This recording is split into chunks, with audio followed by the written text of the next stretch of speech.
हम सभी एक दूसरे को देखकर यह सोचते हैं कि हमसे सुखी तो वह है, आखिर असल जिंदगी में सुखी कौन है। आइए एक छोटी सी कहानी के माध्यम से समझते हैं। एक बार एक भिखारी गांव में भीख मांगने के लिए जाता है। भिखारी मांगते मांगते एक किसान के दरवाजे तक पहुंचता है। वो भिखारी किसान के घर का दरवाजा खटखटाता है, लेकिन अंदर से कोई आवाज़ नहीं आती। दरवाज़ा खुला होने के कारण वह अंदर की ओर झांकता है, यह देखने के लिए कि घर में कोई है या नहीं है। वह देखता है कि किसान और उसका परिवार एक साथ बैठकर बातें कर रहे हैं। बच्चे किसान के साथ लिपटे हुए हैं और खेल रहे हैं। भिखारी को लगा शायद किसी ने मेरी बात पर ध्यान नहीं दिया, इसीलिए उसने फिर से आवाज़ लगाई। जब उसने दूसरी बार आवाज़ लगाई तो किसान की पत्नी ने सुना और उसके बाद कुछ अनाज देकर और भिखारी को दे दिया। उसके बाद वह भिखारी वहाँ से चला गया और सोचने लगा कि कितना खुशहाल परिवार है, कितने सुखी है ये लोग। परिवार में 2 बच्चे हैं और वे बच्चे पिता के साथ खेल रहे हैं। सब कुछ देखकर कितना अच्छा लग रहा था। काश मेरा भी परिवार होता। किसान का परिवार कितना खुश है और मुझे देखो, दिन भर भीख मांगना पड़ता है, फिर घर आकर खुद को खाना बनाना पड़ता है। मुझे कितनी परेशानी होती है। इसके बाद भिखारी अपने रास्ते निकल गया। किसान के परिवार ने खाना खाया और खाना खाने के बाद किसान अपनी पत्नी को बताने लगा कि घर खर्च के लिए पैसे नहीं है, बड़ी परेशानी है। साहूकार से 1000 रुपये उधार लेने पड़ेंगे, पता नहीं वो देगा या नहीं। किसान की पत्नी ने उसे धैर्य रखने के लिए कहा और बोली, आप जाओ, आपको साहूकार पैसे दे देगा। फिर किसान गांव के एक सेठ के पास गया, जिसके पास कपड़े की दुकान थी। वो ब्याज पर लोगों को पैसे भी देता था। किसान ने सेठ से 1000 रुपये मांगे और जब सेठ ने किसान को पैसे दे रहा था तो उसने देखा कि वहाँ पैसे का हिसाब लगा हुआ है। किसान जब वहाँ से निकला तो सोच रहा था कि साहूकार कितना खुश है, मैं कहाँ 500-1000 रुपये के लिए घबरा रहा हूँ और परेशान हो रहा हूँ, और इस सेठ के पास तो 10,000 20,000 का हिसाब चल रहा है। किसान यह सोचते हुए घर चला जाता है। सेठ की गांव में छोटी सी कपड़े की दुकान थी।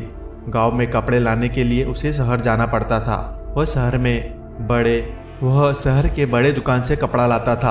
अगले दिन वह शहर पहुंचा। वहां जो बड़े दुकान के सेठ जी थे उनसे मुलाकात की और उनसे कहा कि कपड़ा खरीदना है। बड़े सेठ के पास संदेश आ रहा था। 1 लाख का फ़ायदा हो गया, 2 लाख का फ़ायदा हो गया, कोलकाता में माल पहुंच गया, मुंबई में हो गया। ये सब वहाँ देखने को मिला। जब गांव का सेठ वहाँ से निकला तो सोचने लगा कि हम अपने आप को इस गांव का सबसे बड़ा सेठ मान बैठे थे और 5,000 10,000 के खेल रहे थे। यहाँ तो लाखों का फ़ायदा हो रहा है। यह सोचते सोचते सेठ कपड़े लेकर अपने गांव के लिए रवाना हो गया। इसके बाद बड़े सेठ शहर वाला के पास उनका नौकर आया और बोला, एक तार आया है मालिक, 5 लाख का घाटा हो गया है। सेठ जी का दिमाग ठनक गया। तभी दूसरा नौकर आया और बोला, आज आपको दावत में जाना है, अपने जो राय बहादुर साहब के उनके दावत में जाना है। लाड साहब आने वाले हैं, आप तैयार हो जाइए, हमें मोटर गाड़ी लगा दी है। सेठ जी दुखी मन से तैयार हुए और गाड़ी पे बैठ गए। कुछ देर के बाद सेठ जी राय बहादुर के घर पहुंच गए। वहां दावत सजी हुई थी, बड़े बड़े सेठ आए हुए थे। सेठ जी के लिए तो बैठने के तक की जगह नहीं थी।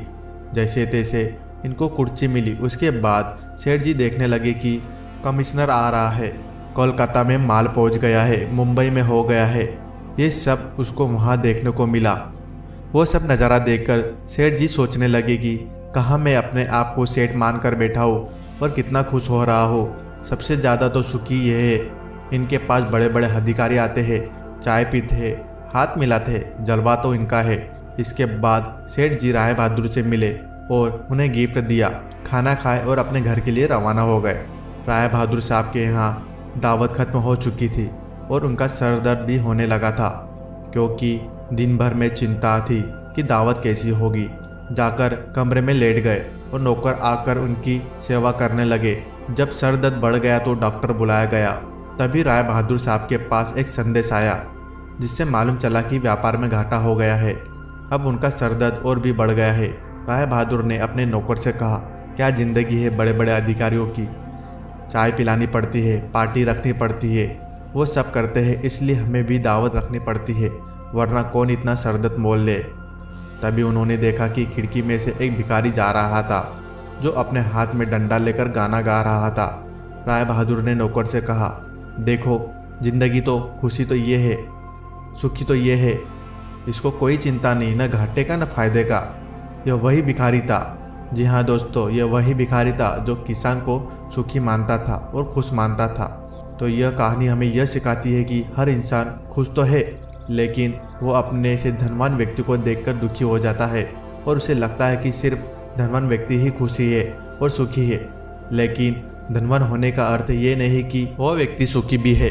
अगर आप जीवन में खुश और सुखी रहना चाहते हो तो अपने से धनवान व्यक्ति को देखना छोड़कर आप उन लोगों को देखें जिन्हें जीवन में कोई सामान्य सी बात बहुत ही महत्वपूर्ण मिली हो। इसके बाद आपको वह लगेगा कि ज़िंदगी कितनी खूबसूरत है।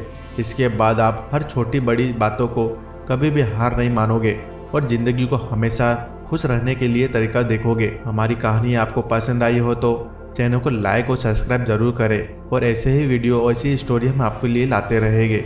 धन्यवाद।